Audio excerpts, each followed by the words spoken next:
Hello everybody, it's me, Carmine DeStefano, the Bookman. And welcome to the final week of Batman Month.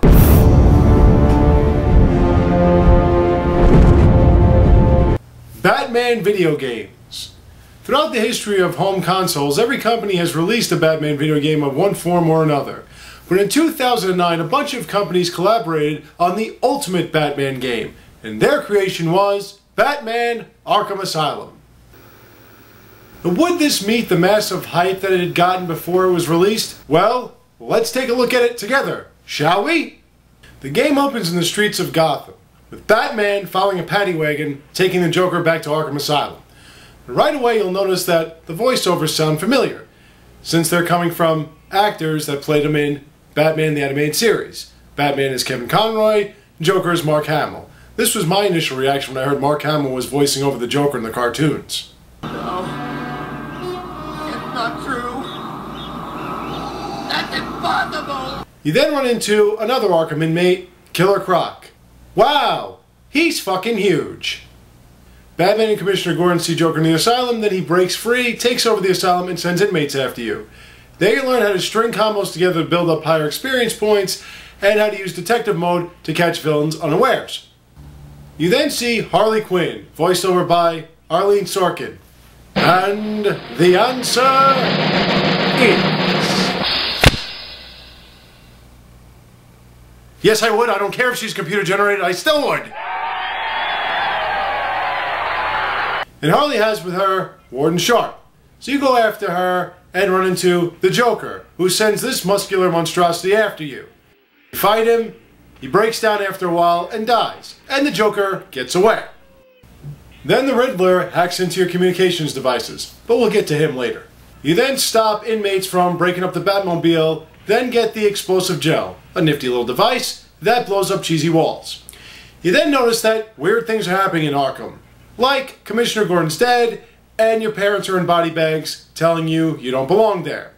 You then learn it's a fear-induced hallucination set up by the Scarecrow, and in his reality, he is like Sauron in Return of the King, and you have to avoid his gaze. Afterwards, you notice that Commissioner Gordon was actually just some guard nobody really cares about.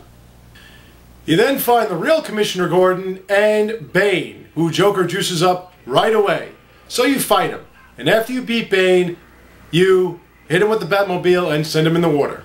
Remember that. To look further into this whole Joker-Bane thing, you go to the Batcave, with giant computer and all. The Batman builds a Batcave in Arkham Asylum. He is awesome! You learn about a formula set up by Dr. Young. Then you take the Batclaw, a nifty device that pulls down grates from far away.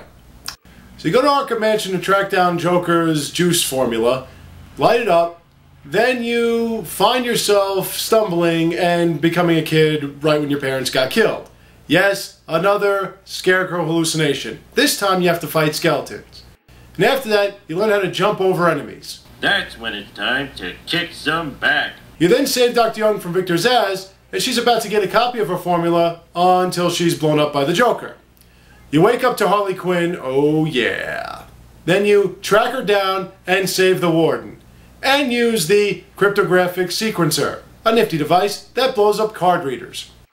You then track down Harley Quinn, beat her up, oh baby, lock her up, and she gives away Joker's location. He's in the secret lab in the gardens and, oh crap! At the Botanical Gardens, Joker juices up 2 inmates, and you fight him at the same time. After you beat him, you call upon the Batwing and get the Line Launcher, a nifty device that helps you travel over crevasses and such. You then track down and force her to give information about the Joker's juice antidote. She tells you that you can extract it from spores found in Killer Croc's lair. So now we're up... Aw, don't tell me I've got the red rings of death again. No, it's another Scarecrow-induced hallucination, where you and Joker switch roles. He as the Batman, you as him. And since you're using the Joker, you get an up-close and personal look at Harley Quinn. And since I have the mentality of a 15-year-old, it's booby time! You then emerge in another distortion of reality with a bunch of Batmen doing weird things, like eating rats. Thought he was Batman, not Catman.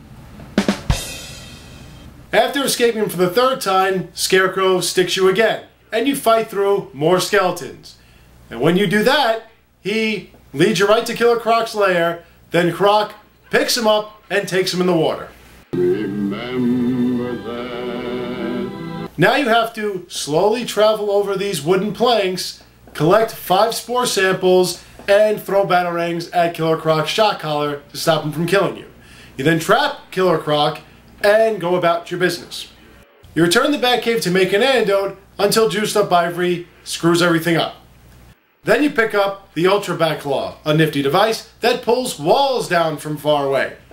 You meet with Poison Ivy again, and she and a plant attack you. And after an arduous battle, you send her and a plant back to the chasm from whence they came.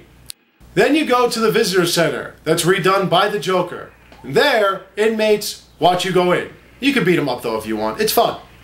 You meet up with the Joker, and he sends every available inmate after you. After you beat him up, he presents to you Commissioner Gordon, attempts to shoot him with the Titan Dart, but you take it and start bulking up. Then the Joker performs the greatest move in the history of video games. So, you want to play hardball, Bats? Tell ya, your call. Tickle, tickle. No. The Joker then juices himself up, and on the roof of the visitor center, you and he fight.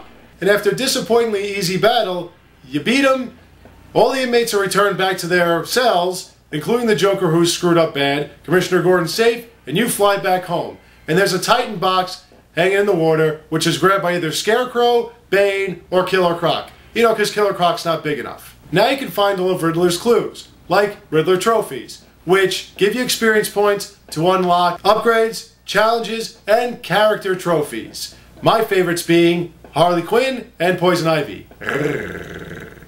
You also pick up interview tapes of the villains that appear in the game.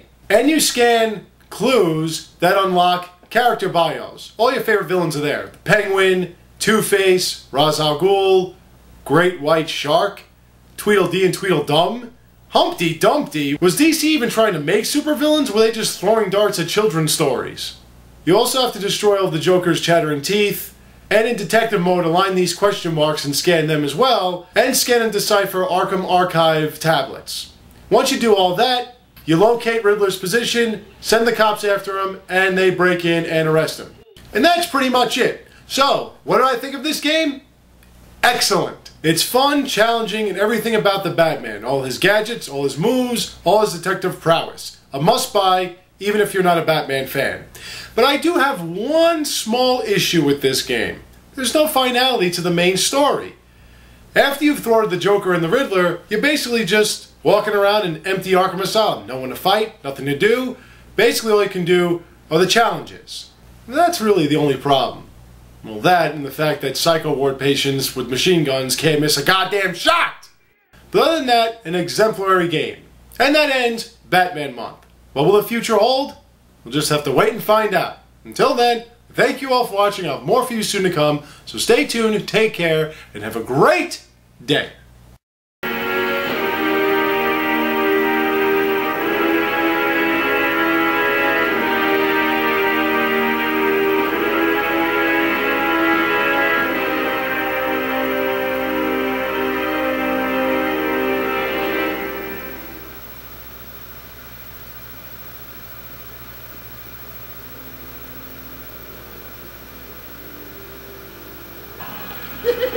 Tickle, tickle.